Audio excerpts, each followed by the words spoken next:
Toxic habits that you either learn or you're doing within your relationship. Guys, this is day two. Day two. My name is Nancy Mitchell with Love Guru, your guide to better relationships. Let's get right into it. Again, I say this entire week segment or series is just about you going through toxic relationship. I have gone through a lot and I shouldn't say a lot, but I have gone through, a few of, these relationships that I think that I could have done better while I was in that relationship. And I think that at this time in my life, I don't think that would be happening to me right now again, okay? Because I already know what I have done in the past. I have found solution to help me through these toxic relationship and, toxic, partners that I've been through. And, what I want to say is don't beat yourself up, because things you may know before, you may go into a relationship right now, and then you're there for a few months, and then you're like, oh my God, this is toxic. And then you may feel, a little bit, stupid or something, like you're saying, how could I not have seen this? How could I not have done this? Guys, the point is that you are growing, all right? You are now growing from you being in a toxic relationship, and you have been there for years and years and years. And I have done that, okay? So not that you can't go in a relationship today and then you fall into a toxic, relationship. It can happen. Somebody can put on this mask and look like this perfect gentleman, and you're like, oh my God. And then, it's just that when you start seeing the sign at an earlier time, it's not going to be years before you see the signs. You will see it within the first, few months, and you say, shucks, hold on, what we have here? So don't beat up yourself feeling that, okay, I know this, and I know all the signs, and I know this, and I gone in a relationship, and then something else happened. So just be mindful of you checking your relationship for those good and bad breadcrumbs, and start looking at to see if this is a relationship that makes sense for me. Okay, so don't beat up yourself. Okay, so it's not that I can't go through it again. It's just that if something was to present itself in sheep clothing, then I would actually see these signs a whole lot quicker versus I'm sitting down for years and years and years with not even seeing it. Okay, so let's get into it. All right, the day two, overgiving to earn love. And this is something that, yes, I have done in the past, more than once, overgiven. Females are known for that, okay? Man, not that you can't do it, but I'm just saying female is really known for 90% giving, so much love to you guys. And you are not looking back to say, oh my God, let me either cut off the relationship if you're not interested, or let me see if I can, try to compromise with her and make sure that I look at her feelings too. Simple. Okay. So one problem, or day one, or number one problem, okay, is going to be that you give more than you get back. And we do this a lot.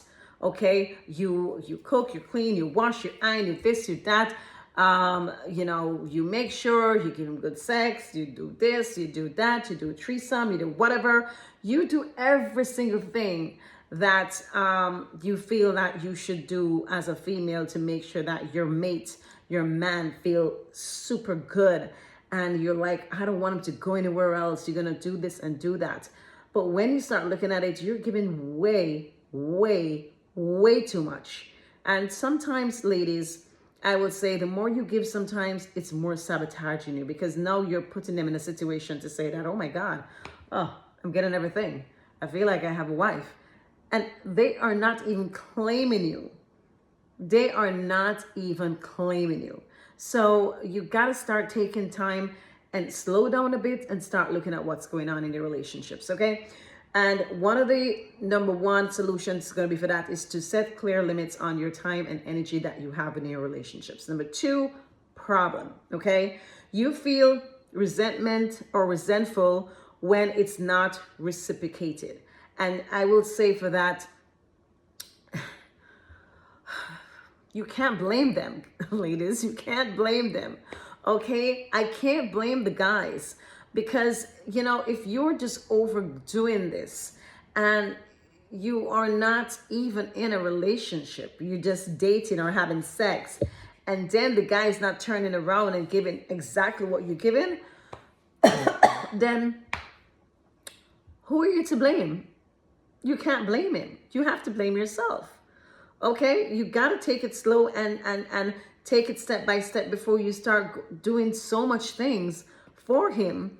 And you have to even turn to you and say, hey, can I date you? You know, or, you know, do you want to be my girlfriend? Or, you know, do we want to make this official? He got to say something to you for you to either want to make that to the next step or the next level where you're now pouring in unconditional love to this person and you don't even know what's going on. So just be careful of that, okay? Learn to receive. Solution for this is going to be learn to receive without guilt, okay? Number 3 is going to be 3 problems going to be that you will see with your toxic relationship. You tie your worth to how much you do for others. And, you know, you can't do that. You know, your worth is your worth, okay? Doesn't matter what you're doing for somebody else. So you need to stop thinking that, oh my God, all right, I do this, so I work this in my relationship. Guys, this is not how it works. Again, this is a partnership. It's the both of you together, okay? You can't just put in your head that this is what you're gonna do and this is what is supposed to happen. You have to sit and talk with your spouse, with your husband, with your boo, with your side piece, whoever this person is that you're in a relationship with.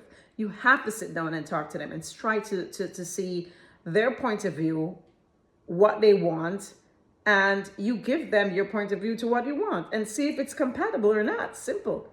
Before you even start going down that road.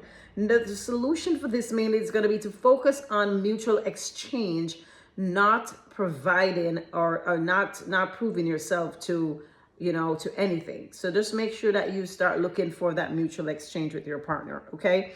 Guys, that's all I have for day 2. I'm going to go ahead and recap, and it's going to be 1, you give more than you can get back. You start feeling resentful when you're not getting back as what you're giving to your partner. Okay, number 3, problems that you will see within your toxic relationship is going to be you tie your worth too much, or how much you do for others, I should say. Okay, let me repeat that. You tie your worth to how much you do for others. Now, the solutions that we have for you is going to be set clear limits on the time and energy within your relationship. Number 2, learn to receive without guilt. And number 3, you need to focus on mutual exchange, not proving yourself to anybody, okay? Again, if you know anybody that's going through a toxic relationship that could use this content, please share it. I beg of you, go ahead and share this with them. This will definitely be a good thing that they can start looking out for, start finding solution for, and start moving forward in the right direction. If you like my content, I would like for you to like and subscribe and hit that notification button. So anytime a video is dropped, you are going to be notified. There you have it, guys. Day 2. My name is Nancy Mitchell with Love Guru, your guide to better relationship. Peace. I'm out.